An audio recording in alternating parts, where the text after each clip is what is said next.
Bagi Allah Rabb semesta alam pada siang hari ini. Allah kumpulkan kita bersama di Majelis Ta'lim Qalbun Salim dalam rangka menuntut ilmu. Alhamdulillahirabbil alamin. Ustaz sudah membersamai kita semua. Tak lupa salawat serta salam kita sampaikan kepada Rasulullah sallallahu alaihi wasallam. Allahumma sholli wa sallim wa barik alaihi. Pada pekan keempat di siang hari ini, insya Allah kajian kita akan membahas tentang tawakalmu salah selama ini. Jika ada pertanyaan, silakan dituliskan langsung di chat atau bisa bertanya secara langsung. Marilah sama-sama kita buka kajian kita pada siang hari ini dengan membaca basmalah. Bismillahirrahmanirrahim. Kepada Ustadz Aminur Bait kami persilakan.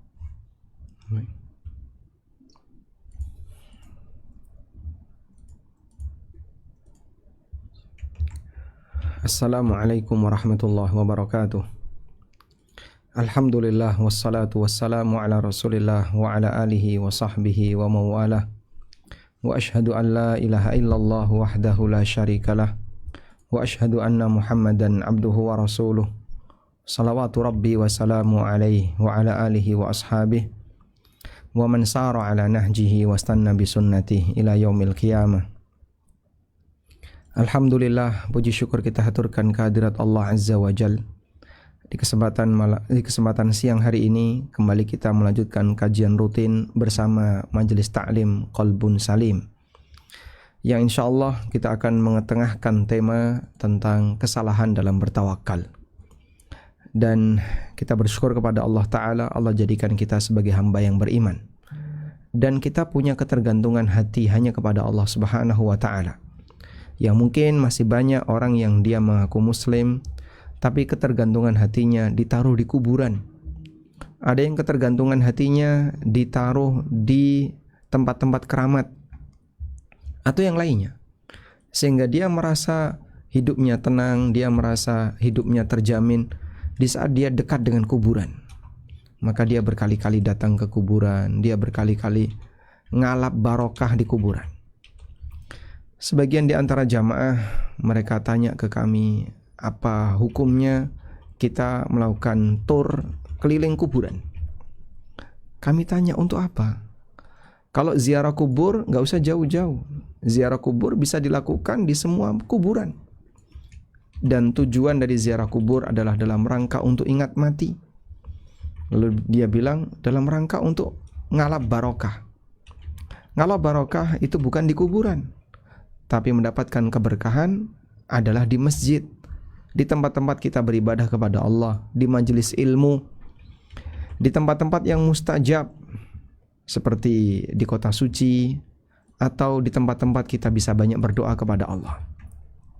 Kenyataannya mereka hanya touring dan mungkin akan meninggalkan banyak sekali kesempatan untuk sholat berjamaah, hanya dalam rangka mengejar tempat ngalap berkah yang tidak pasti. Dari mana kamu bisa mengatakan kalau kuburan adalah tempat berkah?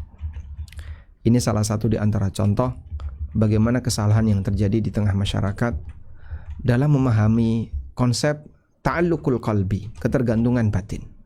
Sehingga dalam bayangan dia hanyalah yang ada adalah arwah-arwah orang saleh dan seterusnya. Yang itu bisa sampai pada titik sangat dekat dengan yang namanya kesyirikan. Oleh karena itu kita ajarkan kepada masyarakat untuk tidak gandrung dengan yang semacam ini. Selalu jaga ketergantungan hati kepada Allah Ta'ala. Tapi Pak, di sana kita nggak ngapa-ngapain. Lah terus ngapain kalau nggak ngapa-ngapain? Harus jauh-jauh melakukan perjalanan sampai ke berbagai macam makam yang mungkin tidak cukup sehari. Karena kalau keliling dari satu kuburan sunan ke kuburan sunan yang lain misalnya, dia butuh waktu sekian jam, bahkan sekian hari. Padahal dia sebenarnya bisa ziarah kubur di semua kuburan. Tidak harus makam tertentu. Sampai Nabi SAW, beliau menyampaikan, untuk menyampaikan salawat dan salam kepada Rasulullah SAW, seseorang tidak harus mendekat ke makam beliau SAW. Nabi SAW mengatakan, Inna afdol ayyamikum yaumul jum'ah. sesungguhnya hari yang paling afdal bagi kalian adalah hari Jumat. Fa'akthiru fihi minas salati alayya. Karena itu perbanyaklah untuk membaca salawat kepadaku ketika di hari Jumat. Fa inna salatakum ma'rudatun alayya. Karena salawat kalian ditampakkan kepadaku. Nabi SAW menetapkan ada hari istimewa untuk salawat. Tapi beliau tidak menetapkan ada tempat istimewa untuk salawat. Karena seorang muslim bisa bersalawat dimanapun. Di Indonesia dia bisa memperbanyak salawat untuk beliau. Dan salawat beliau ditampakkan kepada beliau. Salawat kita ditampakkan kepada beliau. Dimanapun kita berada. Demikian pula salam. Salam yang kita sampaikan untuk Rasulullah SAW sampai kepada beliau. Karena Allah Subhanahu wa taala mengutus para malaikat untuk menyampaikan salam dari umatnya kepada beliau. Nabi SAW pernah mengatakan, Inna lillahi malaikatan sayyahina fi turuqat yuballighuni an ummatis salam. Sesungguhnya Allah memiliki beberapa malaikat yang mereka berkeliling di muka bumi. Yuballighuni an ummatis salam. Tugasnya adalah mereka akan menyampaikan kepadaku salam dari umatku. Sehingga ketika Anda mengucapkan as-salatu wassalamu ala Rasulillah, salawat dan salam untuk Rasulullah, Anda tidak perlu datang ke kota Madinah. Tidak perlu mendekat ke makam Nabi SAW. Bisa Anda sampaikan dimanapun, kapanpun, terutama di hari Jumat. Yang ditekankan adalah di hari Jumat. Namun untuk tempatnya bebas. Karena Allah Subhanahu wa taala memberikan kemudahan bagi kaum muslimin, bagi yang ingin menyampaikan salam kepada Rasulullah sallallahu alaihi wasallam. Karena itu Anda bisa lihat semangat orang-orang saleh di masa silam dalam menyampaikan salawat dan salam untuk Nabi sallallahu alaihi wasallam. Sehingga para ahli hadis ketika mereka menyebut nama Rasulullah SAW, tidak lupa mereka tuliskan Sallallahu Alaihi Wasallam, ditulis lengkap. An Rasulillah Sallallahu Alaihi Wasallam. Jadi kira-kira Anda bisa bayangin berapa ribu salawat yang dibaca oleh Imam Bukhari. Kalau beliau misalnya dalam kitab Sahih Bukhari itu memuat 7.000-an hadis.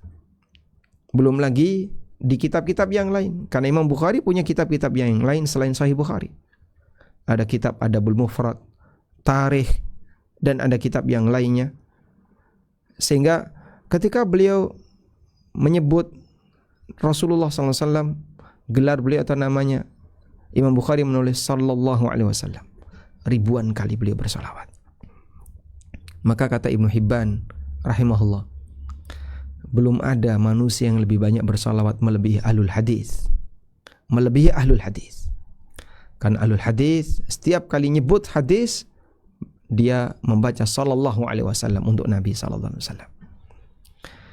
Dan itu bisa dilakukan dimanapun salawat itu sampai kepada beliau sallallahu alaihi wasallam. Makanya para ulama mengatakan enggak perlu ketika ada orang yang mau berangkat ke Madinah atau berangkat ke makam Rasulullah SAW, terus kita titip, tolong titip salam untuk Nabi SAW. Kenapa kau perlu titip? Kau harus titip salam ke saya. Langsung ucapkan salam, ada malaikat yang akan mengantarkan salammu. Kalau saya mungkin saya lupa, ya, maka kau bisa ucapkan Assalamu alayka ya Rasulullah, sebagaimana dalam salat. Assalamu alayka ayuhan nabi wa rahmatullahi wa barakatuh. Assalamu alayna wa ala ibadillahi salihin. Nah, baik, selanjutnya kita akan melihat beberapa kesalahan yang terjadi di masyarakat ketika mereka melakukan tawakal. Allah Subhanahu wa taala mudahkan bagi kami untuk sedikit bisa menyampaikan beberapa poin berikut ini. Al-akhta'u fit tawakkul, kesalahan ketika tawakal. Pertama, kita akan bahas terlebih dahulu manfaat bertawakal kepada Allah. Thamarat at-tawakkuli 'ala Allah. Manfaat ketika orang bertawakal kepada Allah. Pertama, Allah akan jadikan orang muslim yang bertawakal kepada Allah, Allah jadikan hasinan minasyaitan. Allah akan berikan perlindungan untuknya dari godaan setan, sehingga dia terhindar dari gangguan setan. Allah Ta'ala berfirman, innahu laisa lahu sultan 'alal ladzina amanu wa 'ala rabbihim yatawakkalun. Di surat An-Nahl ayat 99. Coba kita menuju surat An-Nahl 99 biar lebih lengkap ya. Surat An-Nahl ayat 99.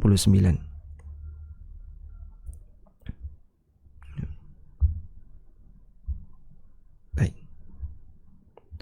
Allah menceritakan tentang kondisi setan. Allah mengatakan, "Fa idza qara'tal Qur'ana fasta'idz billahi minasyaitonir rajim." Jika kamu membaca Quran, maka berlindunglah kepada Allah dari godaan setan yang terkutuk. Innahu laisa lahu sultan 'alal ladzina amanu wa 'ala rabbihim yatawakkalun. Setan itu tidak punya kekuatan untuk mengendalikan orang yang beriman dan orang yang bertawakal kepada Allah. Dan bagian dari bukti tawakal itu dilakukan oleh sang hamba dengan berlindung kepada setan, berlindung kepada Allah dari godaan setan. A'udzu billahi minasyaitonir rajim. A'udzu billahis samii'il 'aliim minasyaitonir rajim min hamzihi wa nafthihi wa nafthihi. Lalu Allah menegaskan manfaatnya. Setan enggak punya kuasa untuk mengendalikan hamba yang beriman dan bertawakal kepada Rabb-Nya. Dan itu subhanallah salah satu di antara keunggulan iman.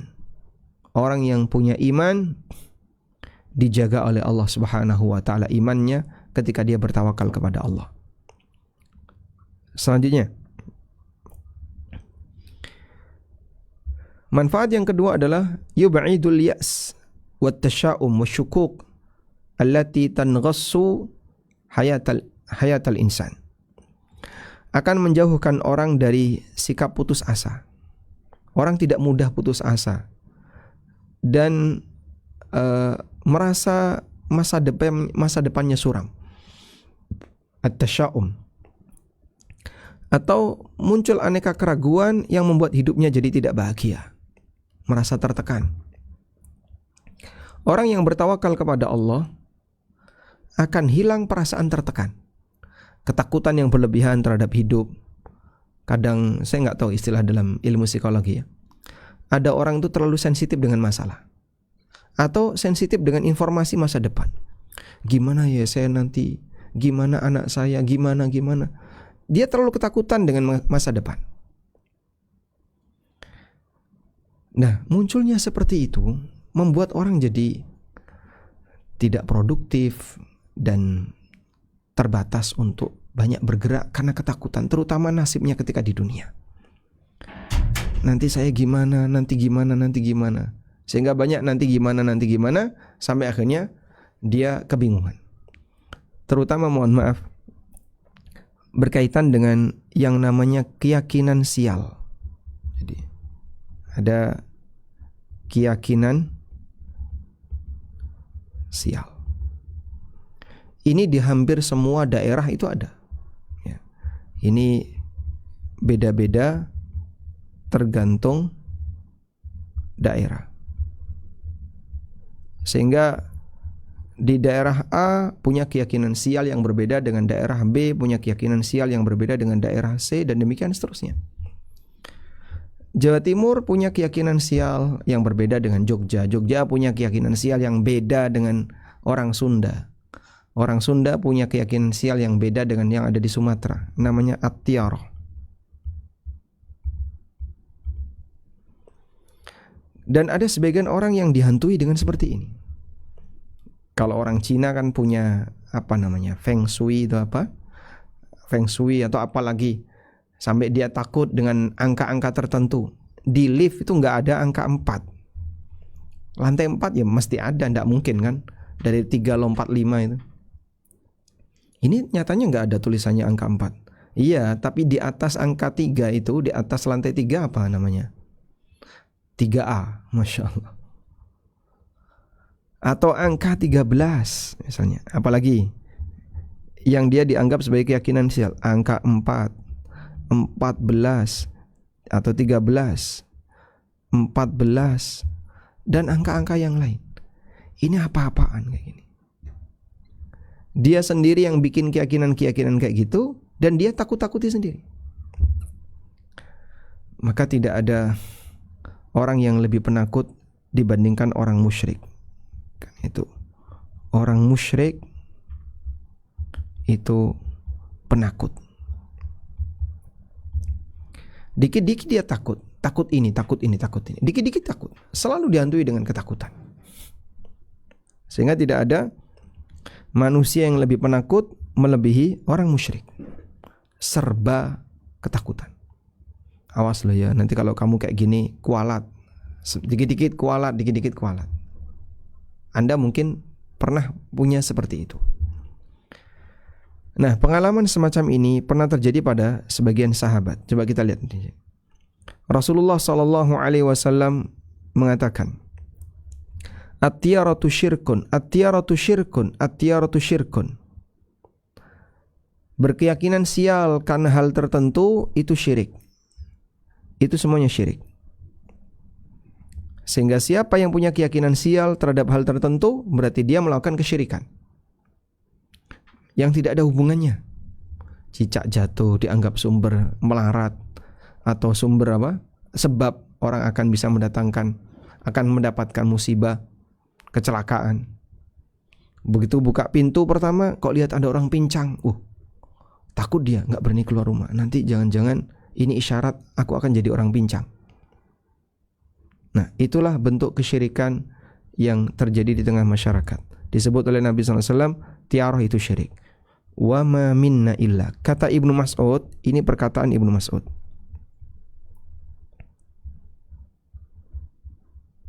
Kalau ini hadis, ini sabda Nabi SAW. Sedangkan yang sini, lanjutan ini perkataan Ibnu Mas'ud. Kata Ibnu Mas'ud, wa ma minna illa, dan kami dulu terjangkiti penyakit seperti itu. Ya, Anda bisa bayangin, Anda bisa mengukur, mereka dulu adalah mantan musyrik. Sehingga dulu ada yang menyembah berhala. Ada yang hidup di masa jahiliyah. Mereka tumbuh di masa jahiliyah. Lalu apa kata Ibnu Mas'ud? Walakinnallaha yudhibuhu bitawakkul. Namun Allah hilangkan dengan tawakal. Allah hilangkan dengan tawakal. Masya Allah. Kata kunci yang sangat indah. Munculnya rasa takut tadi, Allah hilangkan dengan tawakal. Sehingga mungkin ya, di antara kita, dia masih terjangkiti penyakit batin seperti ini. Misal ya, bulan tertentu. Sekarang kan kalau di Jogja, bulan Muharram itu pantangan untuk mengadakan acara. Sekarang di bulan Rabiul Awal, sudah masuk Rabiul Awal katanya. Bulan Muharram sebelumnya, bulan Muharram dulu, di Jogja nggak ada acara hajatan. Karena pantangan bulan Muharram ada hajatan. Nah, ini mungkin agak sedikit beresiko kalau Agustus maju terus kan. Sehingga tepat Agustus di bulan Muharram, wah, ada hajatan plus terjadi di bulan Muharram. Itu bagi masyarakat di sini, hajatan bulan Muharram itu pantangan, anti. Jogja, Solo dan sekitarnya. Baik, terus kalau misalnya Pak, kita terpaksa harus hajatan di bulan Muharram, wa ma minna illa. Kata Ibnu Mas'ud, kami dulu juga sempat was-was seperti itu. Sempat muncul was-was seperti itu. Walakinnallaha yudhibuhu bitawakkul. Tapi Allah hilangkan dengan tawakal. Allah hilangkan dengan tawakal. Sehingga dengan tawakal akan membuat hati itu semakin tenang. Apapun yang memicu kecemasan kita, jangan-jangan nanti ini, jangan-jangan nanti ini, muncul kecemasan, hilangkan dengan tawakal. Yang ketiga, orang yang bertawakal akan merasa tenang dengan Allah. Karena dia merasa Allah hadir untuknya. Allah akan memberikan jaminan keamanan, ketenangan, dan as-sakinah wal waqar. Allah berikan ketenangan untuknya. Karena Allah Subhanahu wa ta'ala yang akan mencukupinya. Itulah orang yang tawakal. Allah Ta'ala berfirman, wa may yatawakkal 'ala Allahi fa huwa hasbuh. Barang siapa yang bertawakal kepada Allah, Allah bakal cukupi. Dengan yakin jaminan seperti ini, maka dia ketika beraktivitas merasa tenang. baik ketika mencari urusan dunia maupun untuk urusan yang lain. Yang keempat, tawakal kepada Allah akan mendatangkan rizki bagi sang hamba, dan Allah jadikan rizkinya barokah. Sebagaimana sabda Nabi SAW, "Lau annakum kuntum tawakkaluna 'ala Allahi haqqa tawakkuli." Kalau kalian betul-betul bertawakal kepada Allah dengan tawakal yang sebenarnya, la ruziqtum, maka kalian akan diberi rizki. Kalian akan diberi rizki kama yurzaqut tayr, sebagaimana burung diberi rizki. Gimana burung diberi rizki? Taghdu himasan wa taruhu bitanan. Dia berangkat dalam keadaan temboloknya kosong. Temboloknya kosong. Wa taruhu bitanan, dan dia pulang dalam keadaan temboloknya penuh. Saya pernah melihat ada burung temboloknya itu rusak, lobang, dan dia hidup. Nah, waktu itu si burung ini minum air. Saat dia minum, memang masuk ke kerongkongannya, tapi tumpah air itu karena temboloknya bocor. Baik, dan dia hidup. Masya Allah. Ini burung Masya Allah. Kalau Allah belum berkehendak mati, nggak mati. Padahal kerongkongannya kosong. Kerongkongannya ini temboloknya rusak, bocor. Tayyib. Wa taruhu bitanan, dia balik di waktu sore dalam kondisi temboloknya penuh dengan makanan. Besok kosong temboloknya. Nyari lagi, dapat, tersimpan. Sehingga ilustrasi burung ini, mereka mencari, mereka berusaha, lalu mereka menyimpan, tapi hanya cukup untuk hari itu. Besok nyari lagi. Wa min ahammi thamarati tawakkul 'ala Allah, dan di antara buah tawakal yang paling penting adalah ini merupakan sebab orang bisa masuk surga tanpa hisab. Sebab manusia bisa masuk surga tanpa hisab. Sebagaimana dinyatakan oleh Rasulullah sallallahu alaihi wasallam, yadkhulunal jannata min ummati sab'una alfan bighairi hisabin. Ada 70.000 orang di antara umatku yang mereka masuk surga tanpa hisab. Siapa saja mereka? Humul ladzina la yastarqun wa la yatatayyarun wa ala rabbihim yatawakkalun. Yaitu orang yang tidak minta ruqyah. Tidak minta ruqyah. Jadi kalau meruqyah boleh, tapi kalau minta ruqyah enggak boleh. Terus kalau ada yang ruqyah enggak apa-apa, tapi jangan minta ruqyah. Wala yatatayyarun, tidak punya keyakinan sial seperti tadi. Wa ala rabbihim yatawakkalun, dan dia bertawakal kepada Allah Ta'ala.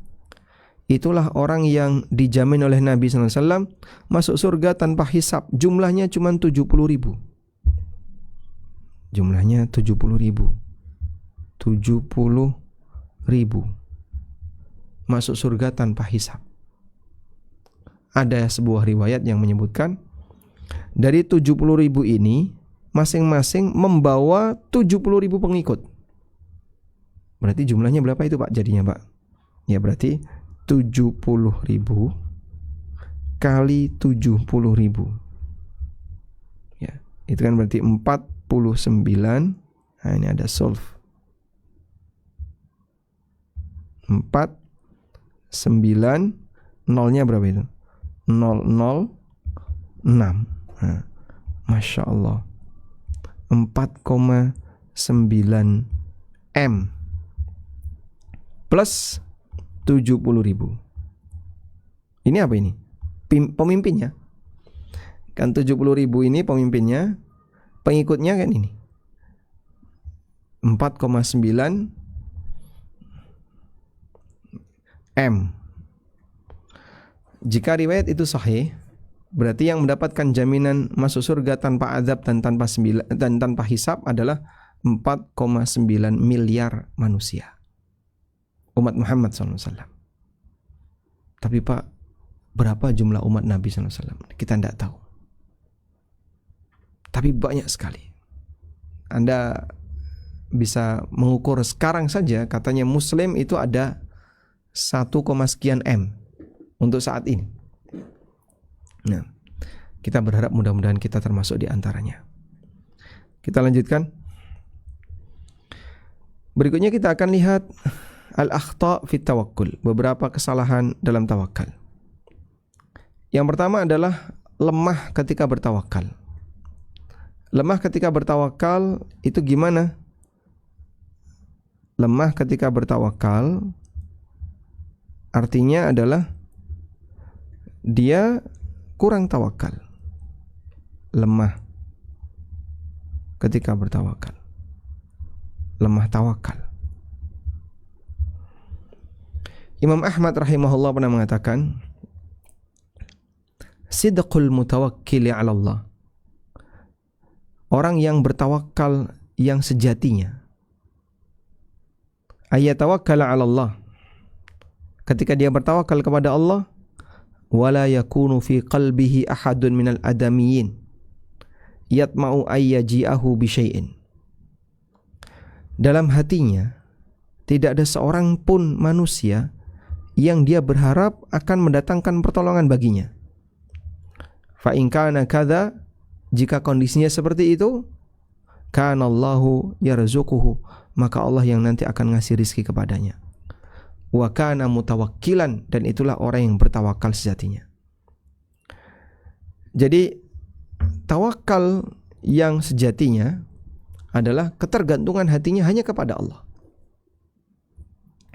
Dan dia pasrah kepada Allah, terserah bagaimana cara Allah menolong saya, bagaimana cara Allah Ta'ala menyelamatkan diri saya. Itulah tawakal kepada Allah yang sejatinya. Sehingga dia tidak membayangkan akan ditolong atau masih berharap kepada orang. Harapan saya tinggal satu, si A ini, harapan saya tinggal kepada si A. Masya Allah. Kan sering orang kayak gitu. Dia udah judek, mentok. Gimana ya, sudah, saya udah mentok sudah. Saya udah gak bisa ngapa-ngapain. Tapi saya masih punya harapan satu, terakhir. Harapan terakhir saya, si A. Harapan terakhir saya, si B. Masya Allah. Kenapa kau tidak jadikan harapan puncakmu adalah Allah Ta'ala? Karena terkadang orang mengukur seperti ini dengan hal yang sifatnya lahiriah. Ini pasti si A akan bantu, ini si A punya peluang berhasil, dan seterusnya. Kemudian disebutkan dalam riwayat dari Abdullah bin Mas'ud radhiyallahu anhu, Rasulullah sallallahu alaihi wasallam pernah mengatakan, "Man nazalat bihi faqatun," siapa yang mengalami kemiskinan, fa'anzilha bin nas, fa'anzalaha bin nas, fa'anzalaha bin nas, lam tasudda faqatuhu. Barang siapa yang mengalami kemiskinan, mengalami masalah ekonomi, lalu dia pasrahkan kepada orang, dia tawakal kepada orang, maka kemiskinannya tidak akan tertutupi. Wa man nazalat bihi faqah, dan siapa yang mengalami kemiskinan, fa anzalaha billah, lalu dia pasrahkan kepada Allah, fayushikullahu lahu birizkin ajilin au ajil. Fayushikullah, maka dalam waktu dekat Allah akan berikan rizki kepadanya, ajil au ajil, baik segera maupun tertunda. Allah akan berikan rizki kepadanya baik segera maupun tertunda. Masya Allah. Sehingga di sini ada satu poin bahwa serahkan urusanmu kepada Zat yang Maha Kuasa, karena jaminan itu akan terbukti di saat kau serius melakukannya. Selanjutnya, yang kedua adalah adamul akhdhi bil asbab. Orang yang tawakal tapi tidak mengambil sebab. Tawakal tapi tidak mengambil sebab. Gimana itu, Pak? Ya, dia cuman udahlah, wes pokoknya saya serahkan semua, saya tawakal kepada Allah. Tapi dia nggak berusaha untuk mengambil sebab. Satu hal yang menjadi prinsip, Anda coba baca surat Yasin ayat 82. Di sini, surat Yasin ayat 82. Innama amruhu idza arada syai'an ay yaqula lahu kun fayakun. Allah ketika menetapkan ketika Allah menghendaki sesuatu, Allah tinggal berfirman kun, maka jadilah. Nah, jadi di sini satu-satunya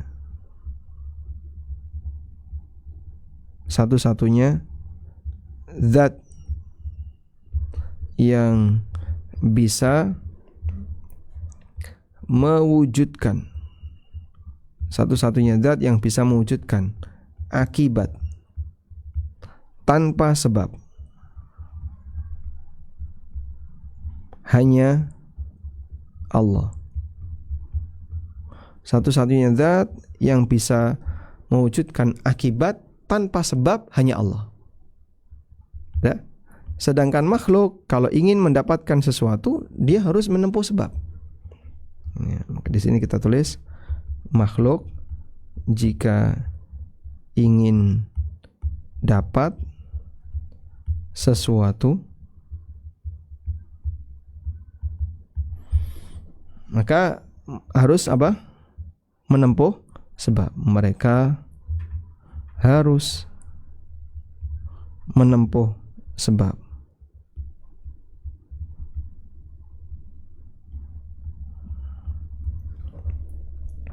Makhluk jika ingin mendapatkan sesuatu, mereka harus menempuh sebab. Menempuh sebab maksudnya gimana? Ya, dia nyari sebab untuk bisa dapat akibat. Apa dalilnya, Pak? Innama amruhu idza arada syai'an ayyaqula lahu kun fayakun. Hanya Allah yang punya kun fayakun. Ketetapan Allah, jika Allah menghendaki sesuatu, Allah tinggal berfirman kun, jadi. Nah, manusia nggak bisa seperti itu.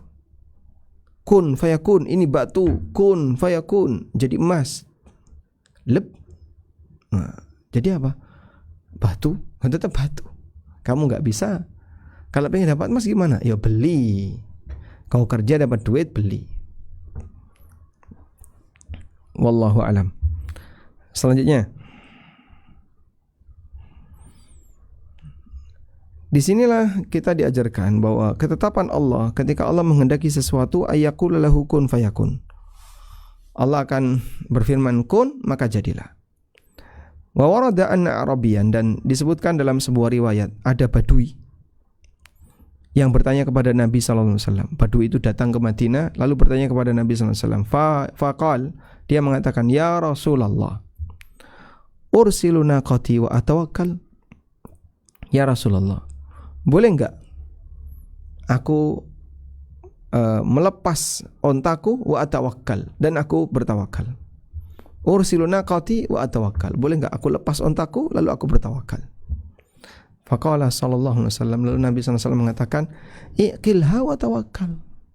Seharusnya ikat ontamu lalu bertawakal. Jangan melepas ontamu terus ngaku bertawakal. Ini tawakal yang tidak pada tempatnya. Hadis riwayat Tirmidzi. Baik. Selanjutnya, dari sinilah kita diajarkan bahwa yang namanya tawakal harus ada usaha. Maka di situ usaha baru tawakal. Usaha baru tawakal. Baik. Kondisi manusia kan begini ya. Harapan atau masalah.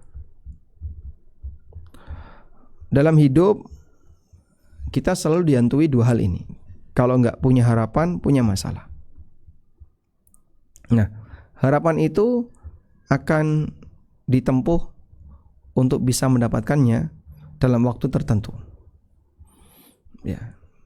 Sehingga di sini ada hasil. Di sini ada hasil. Pertanyaannya, tawakal itu ada di mana? Ini kerja, usaha. Di sini kerja, di sini usaha. Tawakal ada di mana? Di sini tawakal. Di saat orang itu bekerja dan berusaha, dia bertawakal kepada Allah untuk mengejar hasil yang dia inginkan. Nah, setelah dapat hasil terus ngapain, Pak? Di sini adalah ridho. Ridho kepada takdir Allah, afwan. Ridho kepada takdir. Kadang ada yang sesuai dan ada yang tidak sesuai dengan apa yang diinginkan. Masalah juga begitu. Masalah pecah atau usai, selesai.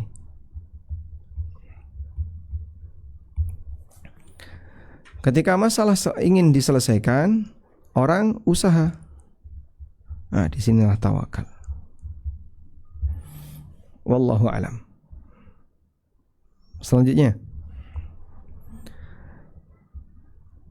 Ibnu Abbas radhiyallahu anhu, Ibnu Abbas pernah bercerita tentang kebiasaan yang perlu diluruskan dari orang Yaman.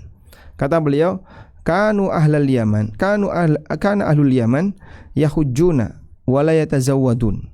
Orang Yaman, mereka itu berangkat haji tapi tidak bawa bekal. Wa yaqulun, dan mereka mengatakan, nahnu mutawakkilun, kami ini orang-orang yang bertawakal. Fayahujjuna ila Makkah. Nah, ketika mereka haji tidak bawa bekal, terus mereka berangkat haji ke kota Mekah, yang terjadi apa? Wasa'alun nas, mereka suka minta-minta kepada orang lain. Ya, begitu sampai Mekah, karena nggak punya bekal, minta-minta ke yang lain. Nah, berkaitan dengan kasus ini Allah Ta'ala menurunkan firman-Nya, wa tazawwadu fa inna khairaz zadi taqwa. Carilah bekal, karena sebaik-baik bekal adalah takwa. Allah perintahkan agar kita mencari bekal, namun ada bekal yang terbaik bagi hidup manusia, yaitu bekal takwa. Kemudian juga disebutkan dalam riwayat dari Umar bin Khattab, beliau pernah mengatakan, di sini diceritakan, anna Umar bin Khattab, bahwasanya Umar bin Khattab laqiya nasan minal Yaman, ketemu dengan beberapa orang dari Yaman. Faqala, lalu Umar bertanya, ma antum, gimana kondisi kalian? Faqalu, mereka menjawab, mutawakkilun, kami semuanya adalah orang yang bertawakal. Kalian semua, kami semua adalah orang yang bertawakal. Apa jawab Umar? Kadzabtum, bohong kalian. Antum mutawakkilun, apakah seperti ini yang disebut dengan tawakal? Berangkat haji enggak mau bawa uang saku? Innamal mutawakkilu rajulun alqa habbahu fil ard wa tawakkal 'ala Allah. Tawakal itu adalah orang yang alqa habbahu fil ard, dia membuang bijinya di tanah. Dia nanam biji di tanah, kemudian dia bertawakal kepada Allah. Itulah orang tawakal yang sejatinya. Masya Allah. Jadi di sini kita diajarkan pada satu prinsip bahwa mengambil sebab itu tidak mengurangi tawakal. Mengambil sebab itu tidak mengurangi tawakal. Al-Hafidz Ibnu Hajar mengatakan, Al-Hafidz Ibnu Hajar, penulis kitab Fathul Bari, Syarah Sahih Bukhari, ketika beliau menjelaskan tentang at-tadawi, tentang menggunakan obat, kata beliau,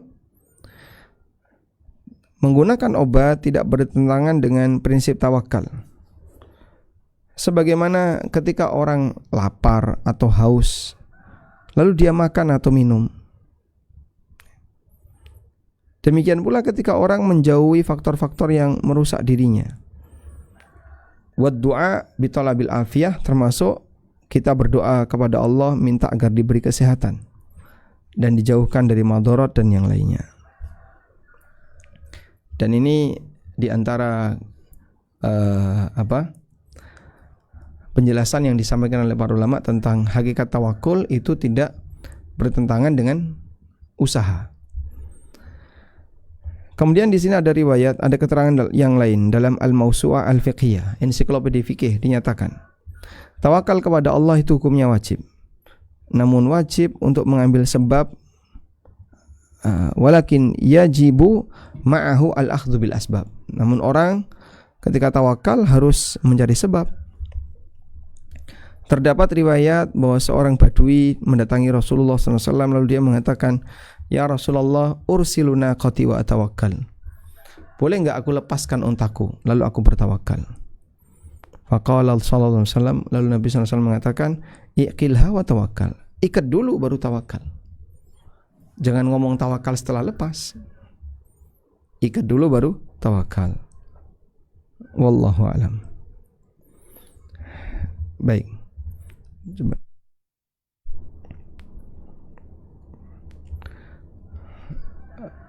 Mohon ditunggu sebentar. Ustaz.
Kita lanjutkan. Berikutnya adalah bertawakal kepada selain Allah. Ini kesalahan yang paling parah. Tapi sebelumnya kita perlu pahami begini, bahwa tawakal itu amal batin, amal hati. Sedangkan usaha itu amal lahir.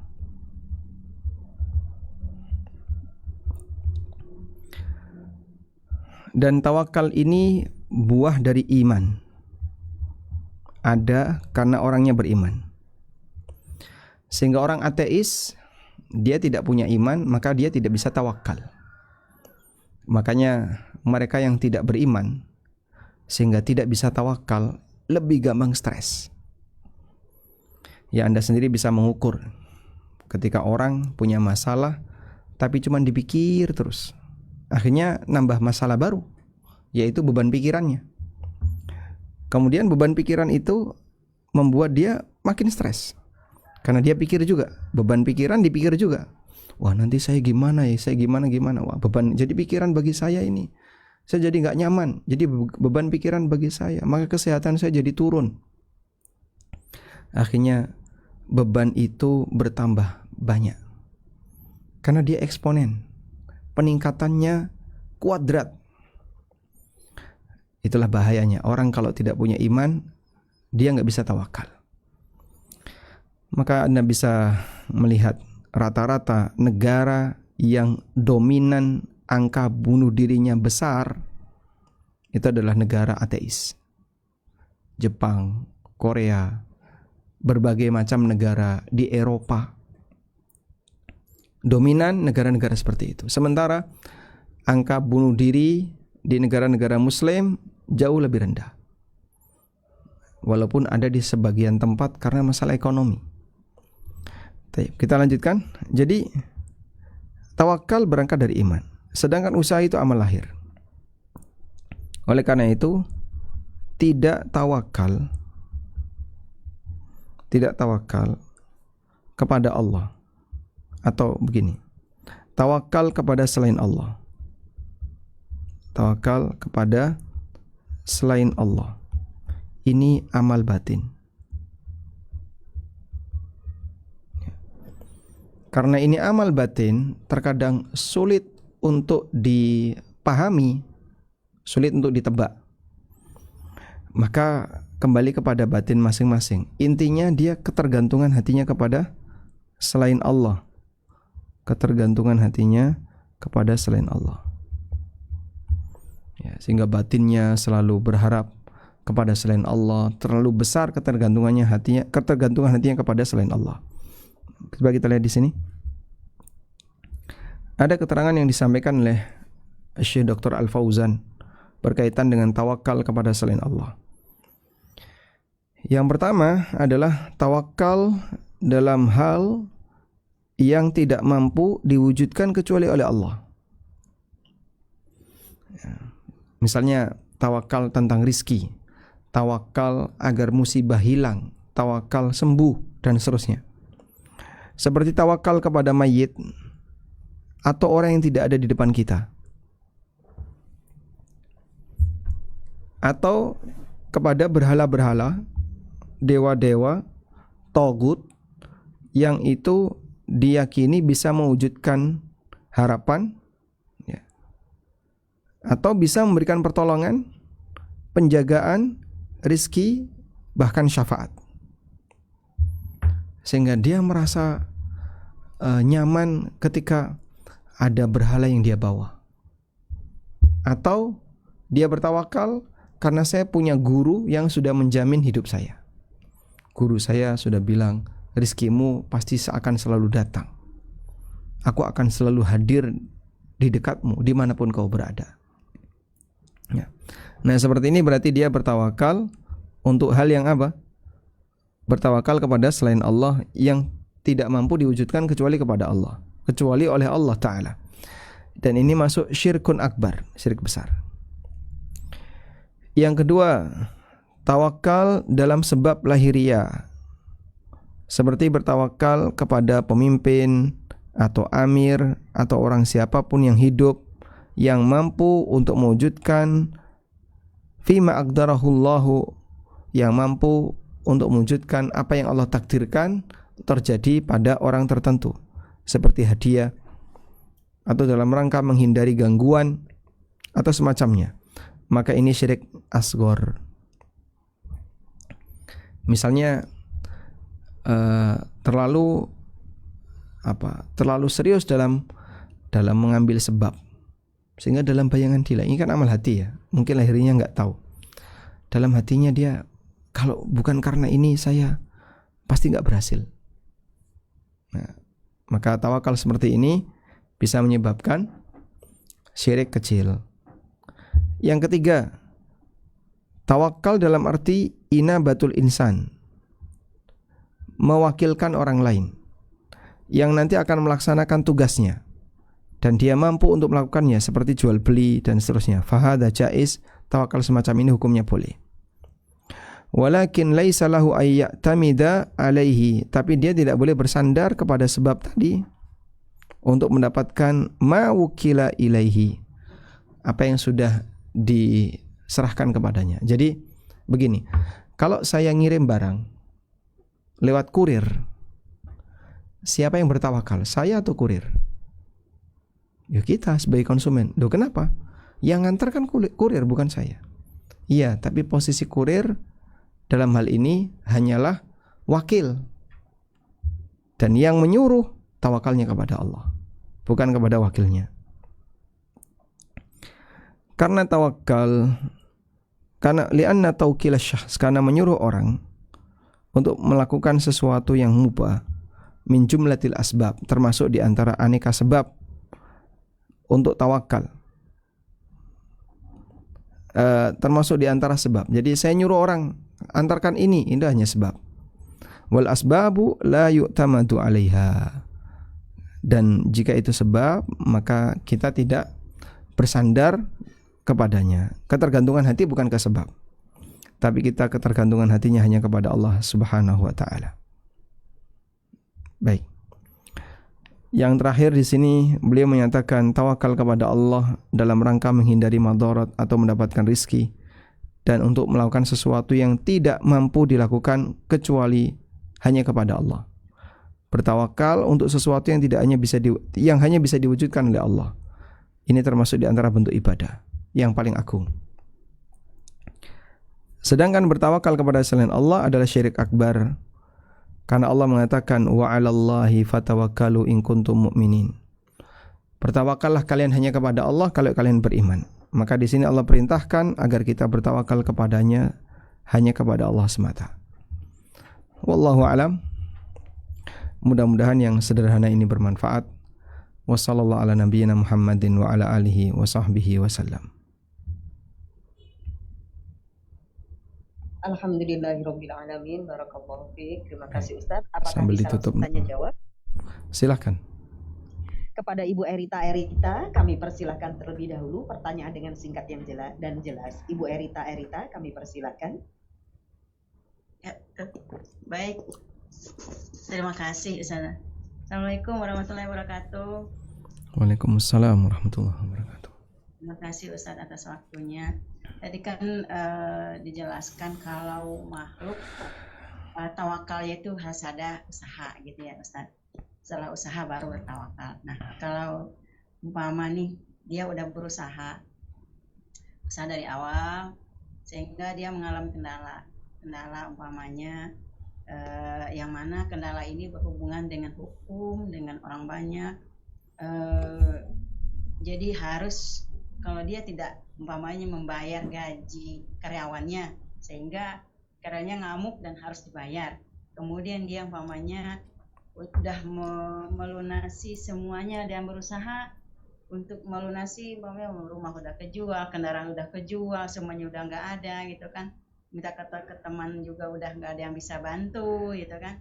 Akhirnya dia terpaksa umpamanya dia pinjam ke pinjol karena terpaksa tidak ada lagi jalan lain gitu kan. Nah yang mungkin kalau ada yang mengatakan itu haram apa gimana, nah ini sebenarnya bagaimana nih Ustaz kalau seperti ini jalan tawakalnya seperti itu gitu. Terima kasih Ustaz. Assalamualaikum warahmatullahi wabarakatuh. Waalaikumsalam warahmatullahi wabarakatuh. Seorang muslim diberi oleh Allah dua ujian. Ujian takdir dan ujian syariat. Ujian takdir bentuknya adalah sesuatu yang mungkin kurang dia sukai. Bisa sakit, kecelakaan, atau apalagi. Di antara ujian takdir adalah ujian ekonomi atau punya masalah dengan orang. Ini semuanya ujian takdir. Baik. Lalu di situ ada ujian syariat. Orang yang sabar dengan ujian takdir, dia ridho, ini semuanya sudah takdir Allah. Aku tidak mungkin bisa menghindarinya. Selanjutnya, aku akan berusaha untuk sabar. Baik. Nah, ujian syariat ini berkaitan dengan aturan. Di sana ada halal, haram, ada perintah, ada larangan. Terkadang orang ketika nggak kuat dengan ujian takdir, dia melanggar ujian syariat. Sehingga ketika dia sudah mentok, gimana lagi ya, saya sudah nggak sanggup ini. Sudah nggak sanggup. Nah, ketika dia sudah nggak sanggup, menyatakan nggak sanggup, tapi tetap dipaksakan. Ibarat ada orang ya, ngangkat batu, tapi dia nggak sanggup. Saya udah nggak sanggup ini. Kelamaan saya ngangkat ini, sudah capek, udah pegal. Dia masih kuat ngangkat awalnya, tapi lama-lama dia nggak kuat. Saya udah capek, pegel nih. Nah, saat dia sudah nggak kuat seperti itu, aku udah nggak kuat. Ternyata dia mengambil solusi yang terlarang. batu tadi misalnya dikasihkan ke orang, atau intinya pokoknya dia menggunakan cara yang haram. Dia menggunakan cara yang haram.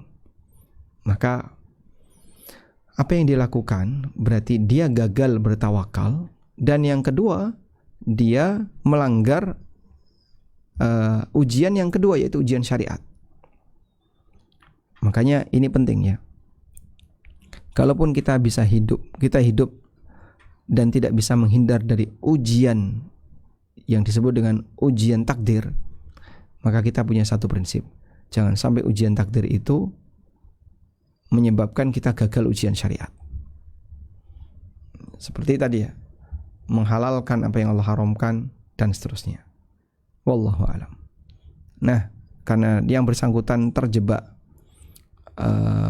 piutang yang besar, terus nggak ada solusi yang lain, sebenarnya kalau beliau bertahan lalu berusaha untuk menjual aset yang dipunya, kemudian setelah itu jika dia sudah habis semuanya, dia bisa mengajukan zakat. Nah, zakat ini bisa menjadi solusi untuk menutup tadi. Wallahu a'lam.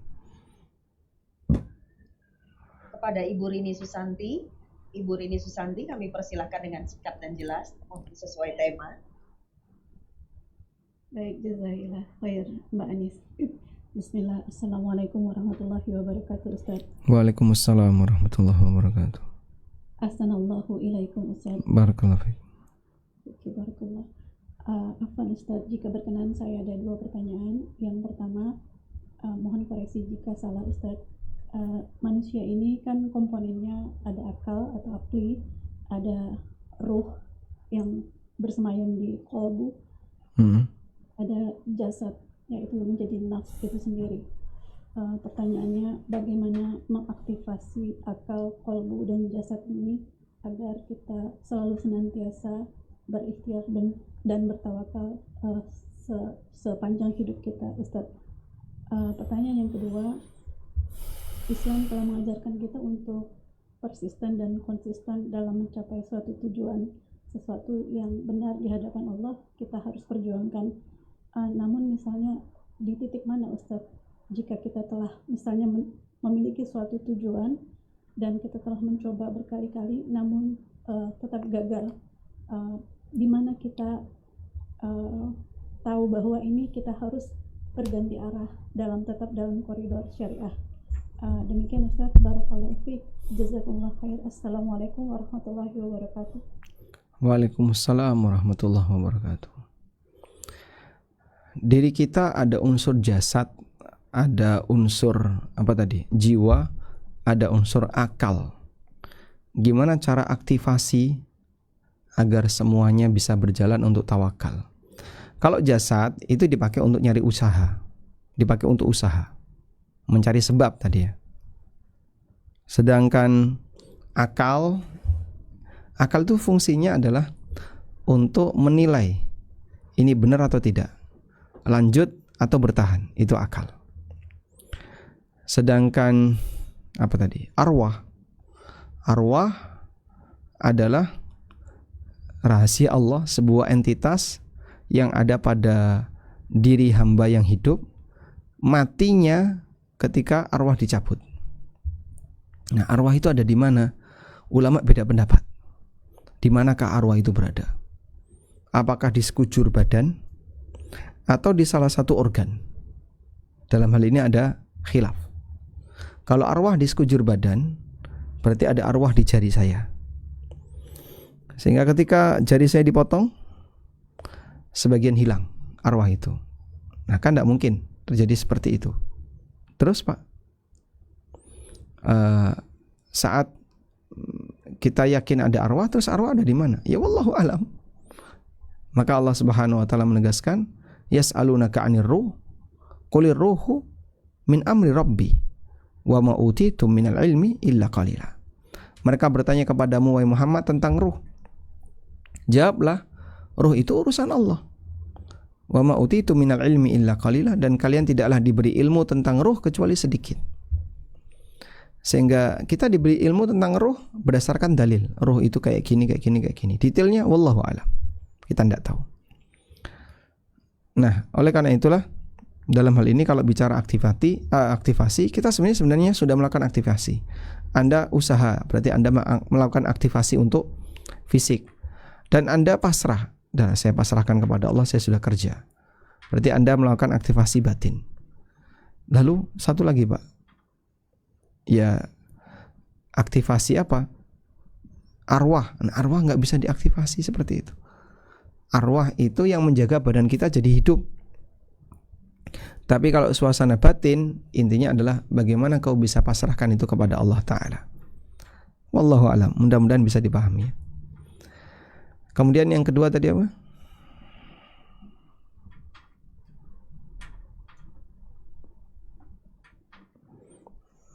Baik, mungkin bisa diulang. Ibu.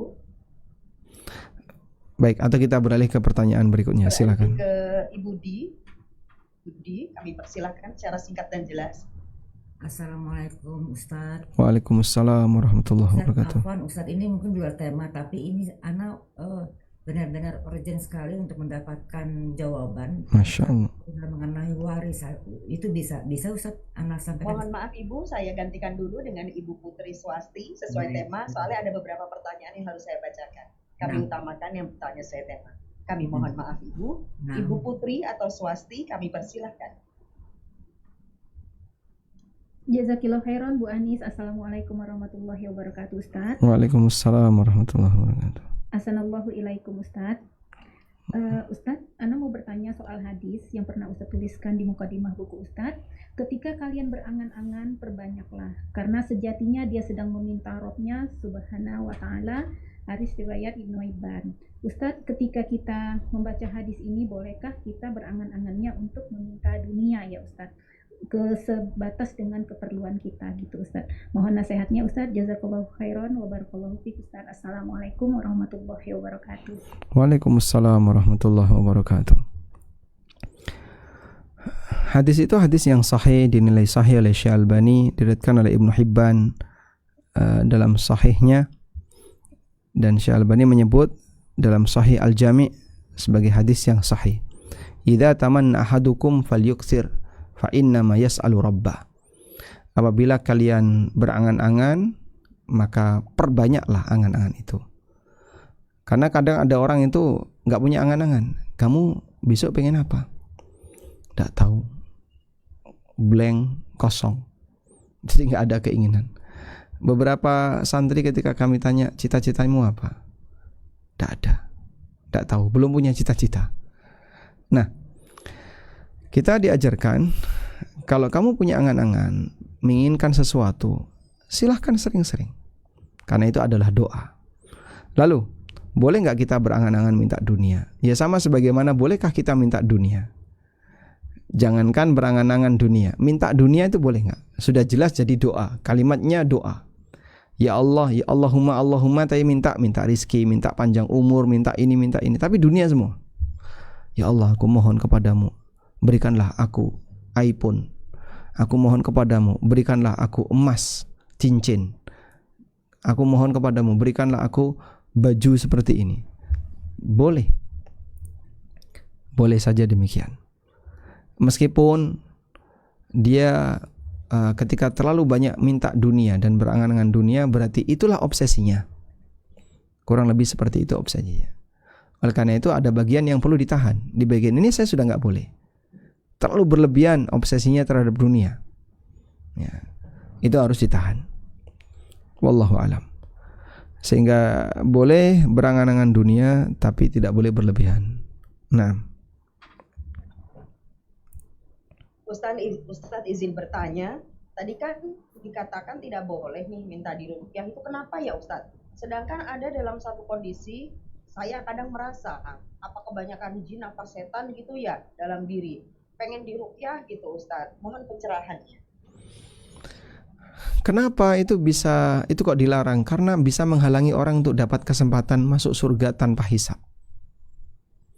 Jadi bisa menghilangkan kesempatan masuk surga tanpa hisab.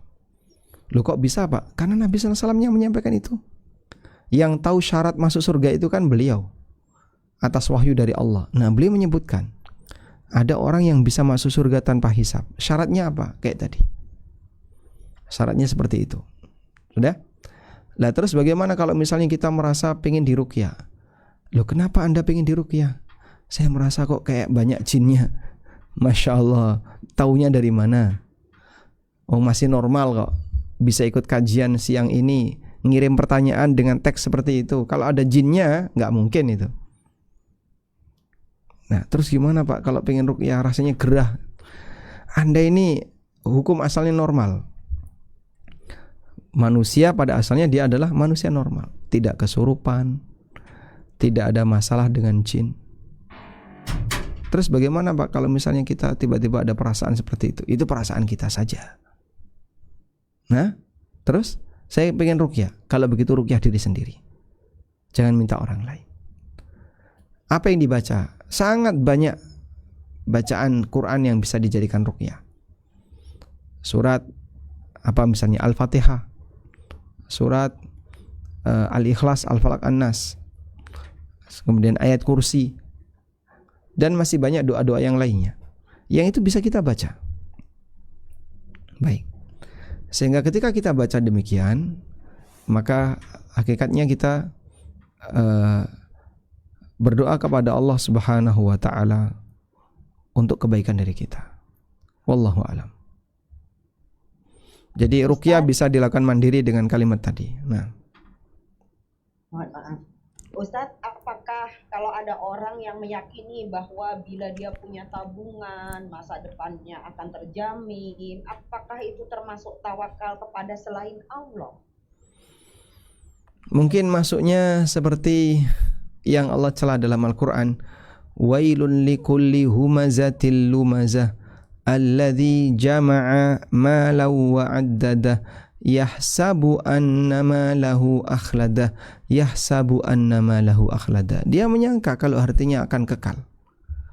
Dia menyangka hartanya akan kekal. Nah, ketika dia sudah menyangka seperti itu, dia merasa hartanya akan kekal, kira-kira yang terjadi apa? Yang terjadi adalah dia akan merasa sangat aman. Aman, gak bakalan ada orang ganggu, ya, gak bakalan ada orang yang bisa menggeser, merasa sangat aman. Aman karena hartanya banyak. Ini cukup untuk 7 turunan. Nah, ini yang gak boleh. Wallahu alam.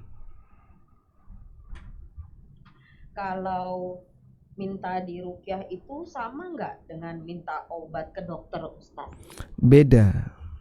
Di zaman Nabi Sallallahu Alaihi Wasallam itu sudah ada tabib, dan Aisyah radhiallahu anha dulu yang suka meracik obat atas saran yang diberikan oleh tabib.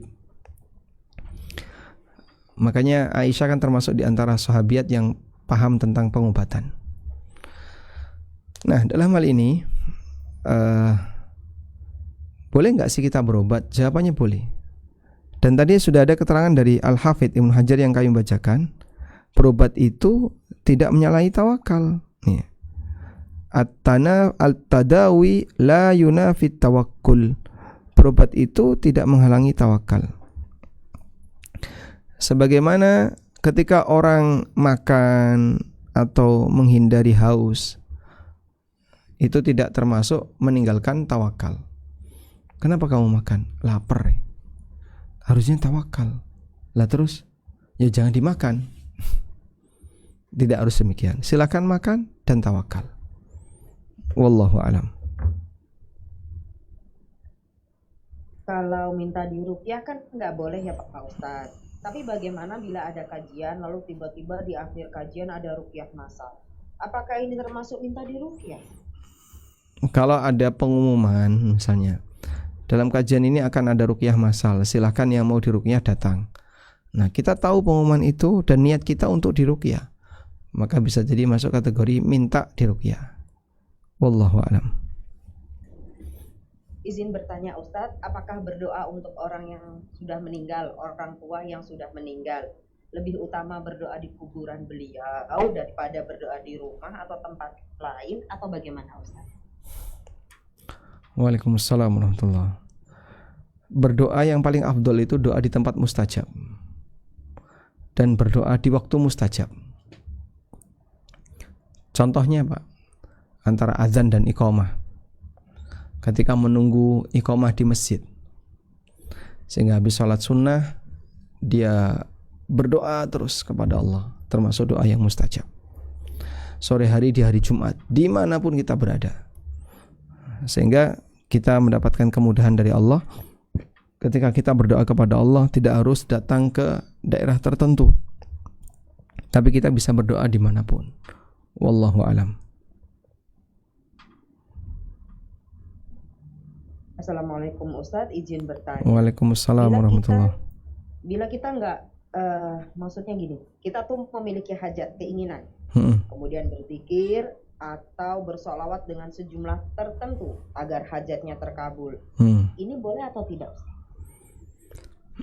Sejumlah keinginan, lalu dia zikiri dan sholawati agar hajatnya terkabul. Pertanyaannya adalah, dia zikir itu untuk apa? Ya untuk ibadah. Alhamdulillah. Kalau begitu, jika tujuannya adalah untuk ibadah, maka jangan korbankan ibadah untuk nyari dunia. Jangan korbankan ibadah untuk nyari dunia. Karena kalau dia mengorbankan ibadah untuk nyari dunia, ya itu kesalahan. Baik, dan salah satunya adalah dia korbankan ibadah untuk nyari dunia yang kayak tadi. Ya. Dia mengharapkan balasan dunia dengan amal yang dia lakukan. Wallahu alam. Termasuk maksudnya tuh contohnya lewat rumah bagus, lihat mobil bagus, kan biasanya ditulis di statusnya kan disolawatin dulu gitu loh Ustaz. Itu juga enggak boleh Ustaz. Ngapunten, mohon maaf. Termasuk. Ya. Termasuk. Ajaran siapa yang kayak gini? Apakah Nabi SAW pernah mengajarkan kepada kita kalau pengen sesuatu disolawatin dulu? Beliau tidak pernah mengajarkan seperti itu. Kita tidak tahu siapa yang pertama kali ngajari kayak gini. Apalagi yang cukup parah adalah sedekah untuk nyari harta. Jadi seolah-olah kita selalu dimotivasi amal akhirat itu ya untuk dunia. Nah terus jatah di akhirat dapat berapa? Jatah di akhirat berapa? Padahal Allah Subhanahu wa taala telah menjelaskan dalam Al-Qur'an, "Man kana yuridul ajilata ajjalna lahu fiha man nasya liman nurid." Barang siapa yang menghendaki al-ajilah, balasan ketika di dunia.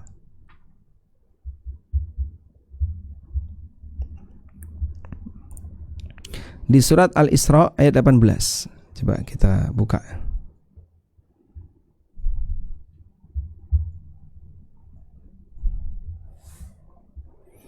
Allah Ta'ala berfirman, "Man kana yuridul ajilah," siapa yang menghendaki kehidupan yang disegerakan.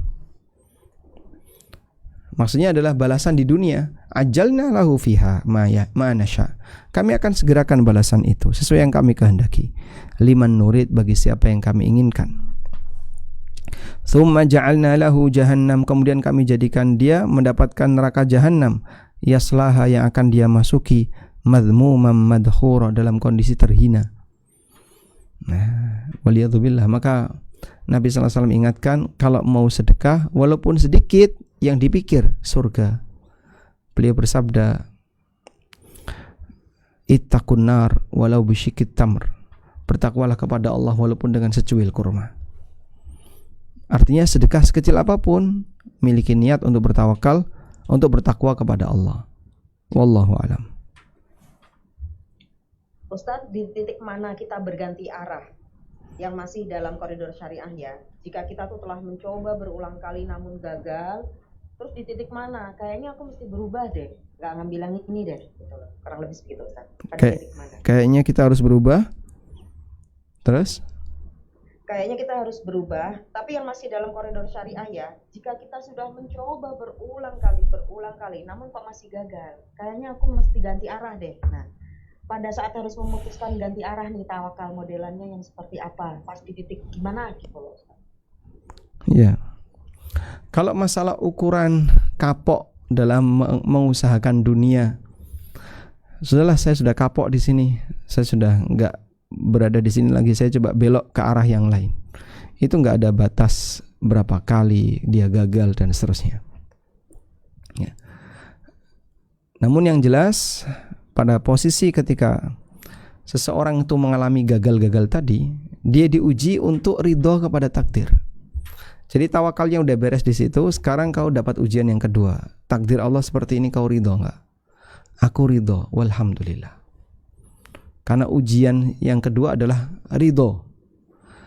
Sehingga kata Ibnu Qayyim rahimahullah,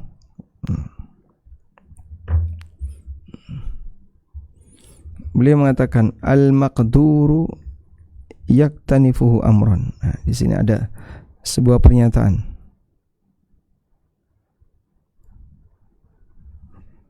Nah.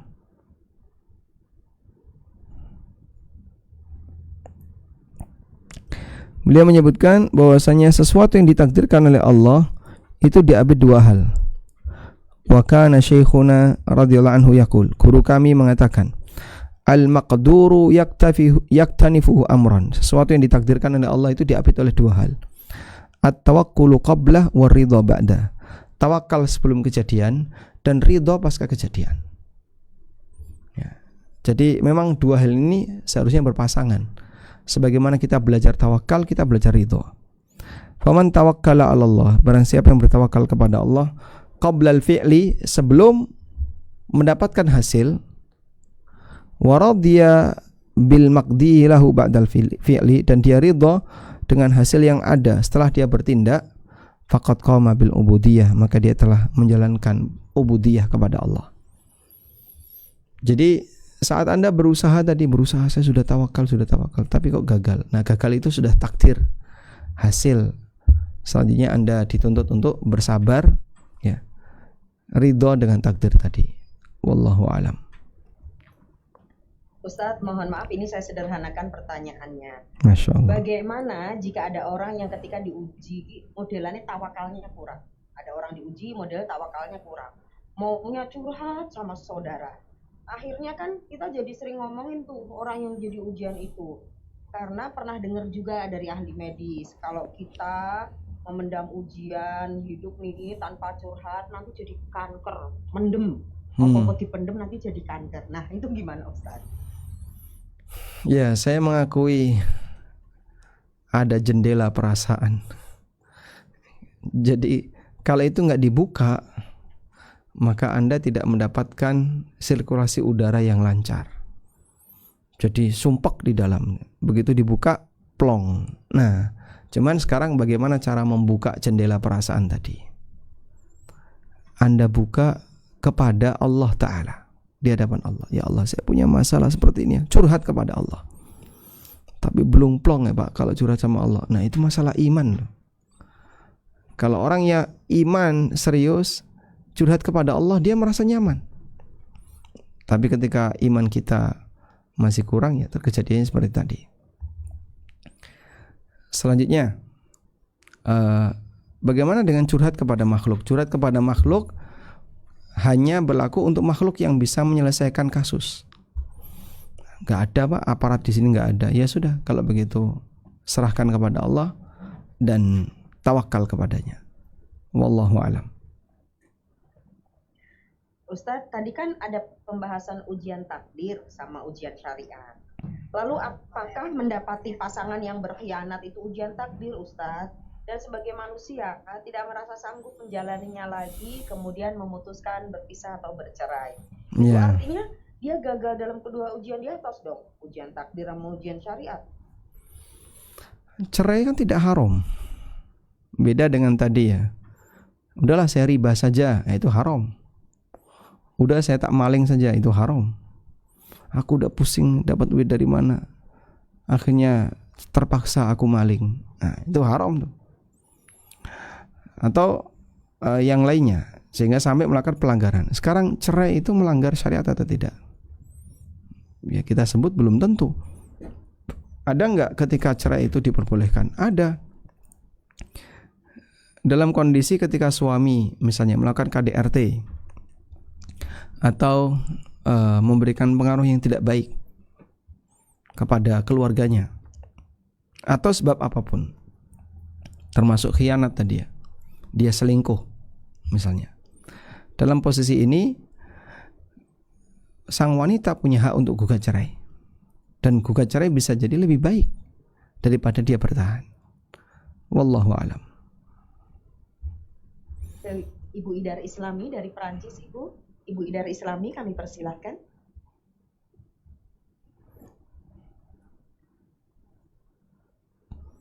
Nggak mau dibuka. Nah, Assalamualaikum warahmatullahi wabarakatuh, Ustaz. Waalaikumsalam warahmatullahi wabarakatuh. Ada sesuatu yang sudah agak lama. Begini Ustaz, saya pernah dikasih kado sama seorang teman non-muslim, yaitu satu set makan, yaitu ada garpu, pisau, dan sendok. Kemudian dia itu sangat tatayur gitu Ustaz. Katanya karena ada pisau, saya tidak boleh menerima kado itu kecuali saya harus bayar walaupun sekecil apapun. Jadi dia minta saya bayar dengan uang paling kecil begitu Ustaz. Saya sebenarnya sama sekali tidak percaya, tapi untuk membuat dia tidak kecewa, saya bayar juga gitu. Apakah saya ikut berdosa Ustaz? Terima kasih. Jazakallah khairan Ustaz. Barakallahu fiik. Kalau sebenarnya diminta bayar karena disuruh beli, malah tidak apa-apa. Misalnya, ini ada pisaunya, kamu harus bayar ke saya. Ya sudah, harga pisaunya berapa? Kalau Anda di luar negeri misalnya sekian pound, Anda bayar, dah saya bayar dengan harga normal. Dah sisanya hadiah, untuk pisaunya bayar. Boleh teman. Tapi nyatanya tidak demikian. Maksud dia adalah yang penting pokoknya ada bayar walaupun sedikit. Nah, kalau seperti itu berarti murni karena tiaroh. Seharusnya kita tidak melayani permohonan dia. Nggak, saya nggak ada yang kayak gitu. Udah gini aja pisaunya saya bayar, tapi seharga pisau. Itu malah boleh. Sehingga akadnya adalah akad jual beli pisau. Wallahu alam. Ustadz, ini kan udah ikhtiar, buntulah ceritanya. Akhirnya tawakal pada Allah dan masih ada ganjil gitu dia. Berarti ini belum baik. Udah ikhtiar, kemudian masih ada ganjil, udahlah tawakal serah Gusti Allah, tapi masih ada ganjil, berarti belum. Ya, termasuk tawakalnya kurang. Makanya ketika dia sudah ikhtiar tapi masih ada ganjel, berarti kan keyakinan dia kepada solusi dari Allah itu kurang. Tapi kalau tawakalnya bagus, ganjelnya bisa hilang, plong gitu. Ya, maka seperti ilustrasi orang bawa gelas. Gelas ini bobotnya nggak sampai setengah kilo. Diangkat dalam waktu 1, 2, 3 jam masih kuat. Bagaimana kalau sehari? Wah, udah nggak kuat Pak, capek ini, lengannya capek. Loh, Anda kenapa tidak kuat? Ya capek ini lengannya. Kenapa tidak diletakkan? Tapi kalau diletakkan gimana? Nah, dia masih gandoli peran itu. Ketika dia letakkan, itulah tawakal. Wallahu a'lam. Baik, mungkin itu yang terakhir Ustaz. Nah, boleh satu lagi? Fadhal. Seseorang tuh bercerita tentang sakitnya. Seseorang bercerita tentang sakitnya dan lain-lain. Terus seseorang ini bilang, Ustaz, gak mau diruqyah, gak mau. Kemudian malah akhirnya Ustaz yang meruqyah. Apakah ini juga termasuk minta diruqyah Ustaz? Gak mau, tapi tahu-tahu diruqyah. Kalau yang bersangkutan tidak meminta, tapi tiba-tiba ada yang ruqyah, tidak masalah. Tapi kalau yang bersangkutan minta, berharap dikasih ruqyah, itu beda lagi. Ya, sehingga kalau minta diruqyah dilarang, tapi kalau dia ada yang menawarkan ruqyah, boleh. Baik. Sambungannya dari pisau tadi, Ustadz bertanya, berdosa nggak ya saya Ustadz? Apakah yang harus saya lakukan bab pisau tadi loh, kado pisau yang dari Perancis tadi? Iya, termasuk ta'awun al-itsmi wal udwan. Anda selanjutnya bertobat kepada Allah, walaupun keyakinan itu pengaruhnya di dia, tapi kita bantu dia untuk mewujudkan apa yang dia yakini. Ya mudah-mudahan nanti Allah mengampuni, kita banyak mohon ampun kepada Allah Subhanahu wa taala. Pisaunya boleh tetap dipakai. Pisaunya halal. Wallahu alam. Baik, mungkin itu yang bisa kita sampaikan. Semoga yang sedikit ini bermanfaat.